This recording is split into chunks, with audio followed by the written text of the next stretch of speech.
the growing concerns in China as the country deals with a rise in respiratory illnesses and clusters of pneumonia in children. The World Health Organization formally asking Beijing for more details on the spike in cases. Britt Clennon has more from Hong Kong. Britt, good morning. Good morning, Whit. Yeah, China has given more information on these outbreaks of pneumonia among children, telling the WHO that it is not seeing any unusual or novel pathogens. Now, Chinese local media reported earlier that some hospitals in northern China are at capacity with young patients as clusters of what was originally reported as undiagnosed pneumonia have been on the rise since last month. But these have now been attributed to common viruses like the flu, like RSV and other bacterial illnesses. Now, health authorities note the uptick in cases may actually be because this is China's first flu season since it lifted its very strict COVID restrictions. And much like what you'll remember happening in the US, an influx of kids becoming ill when those lockdowns ended. But the WHO says it is closely monitoring the situation.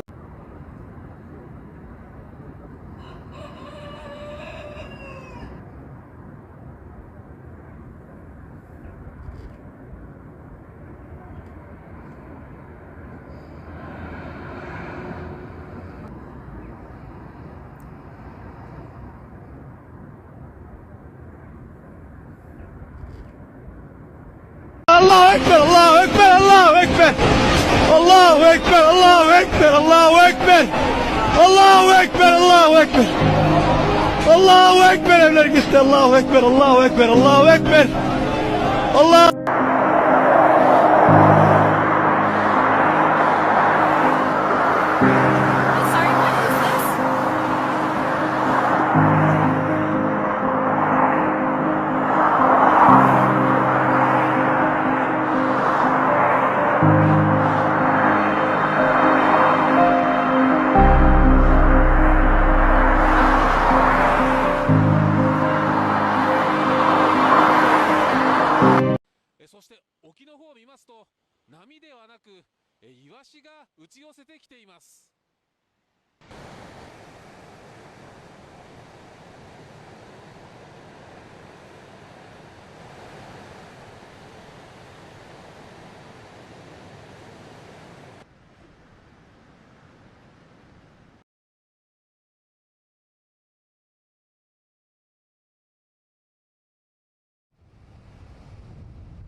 So we're going to begin here with the dangerous deep freeze. Take a look at upstate New York right now.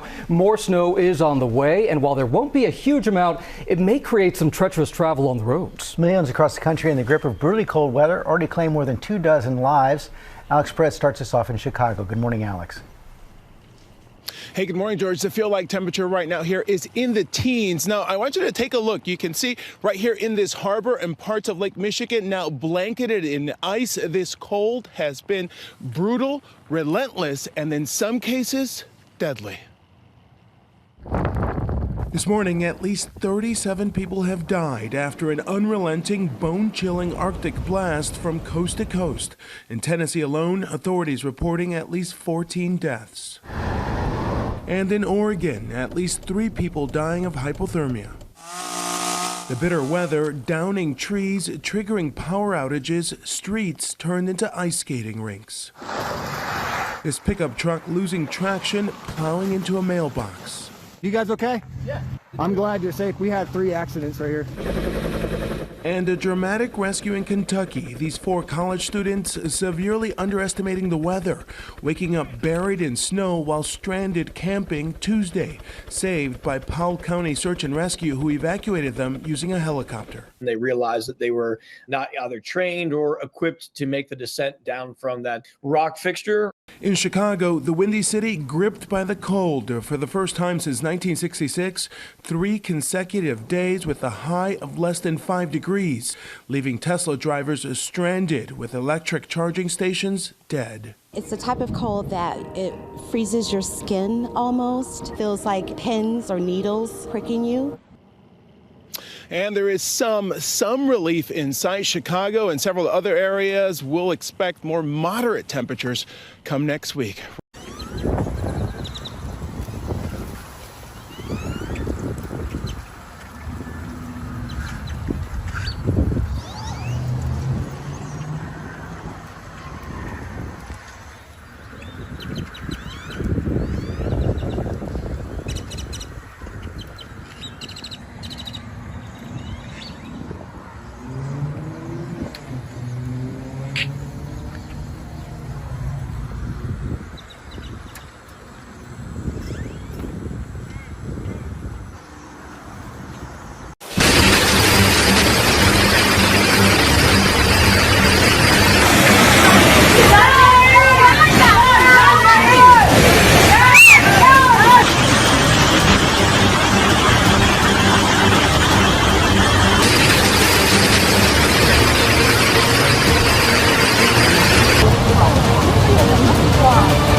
In China, over 100 rivers are overflowing, leading to a crisis in Chongqing, where 220,000 residents are sleeping in the midst of this disaster.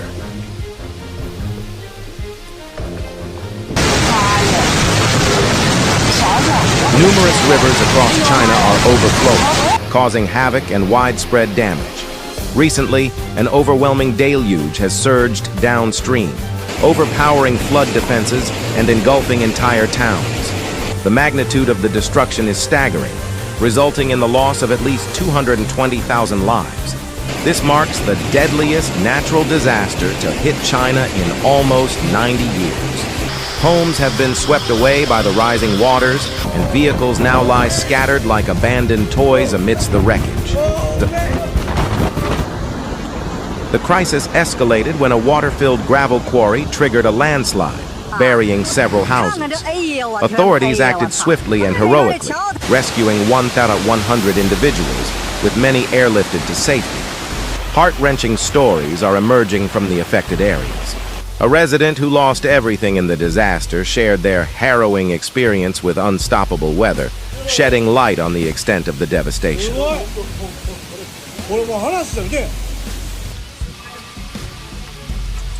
The province of Henan in the west has been hit the hardest.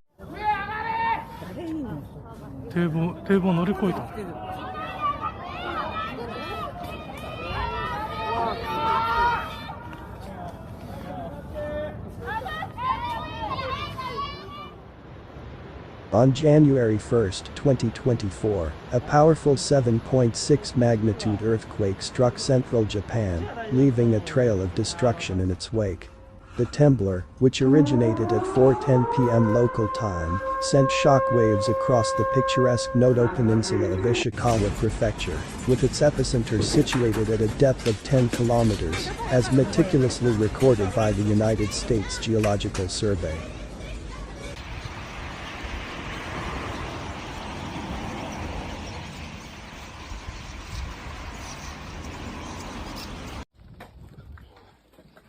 The consequences were swift and devastating, unfolding a tale of collapsed buildings, rampant fires, and the ominous triggering of tsunami alerts, resonating as far away as eastern Russia.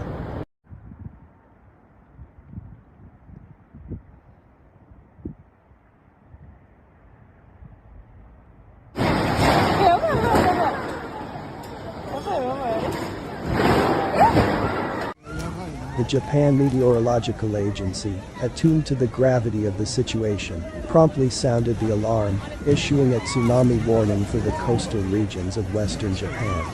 The first ominous waves, harbingers of the impending disaster, crashed onto the shores just over 10 minutes after the initial seismic upheaval.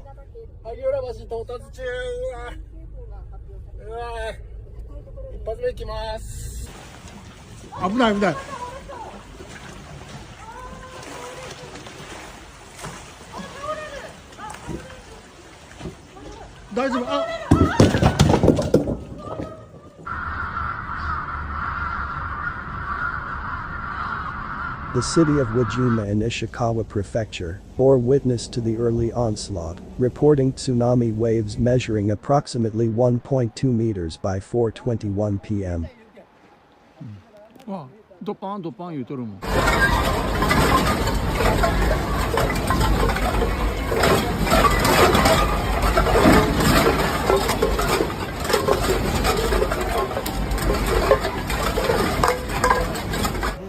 The coastal areas, now facing the dual threat of seismic and tidal calamities, were thrust into a state of emergency. As the tsunami warnings reverberated, the Defense Ministry sprang into action, deploying a formidable force of 1,000 military personnel to the affected regions.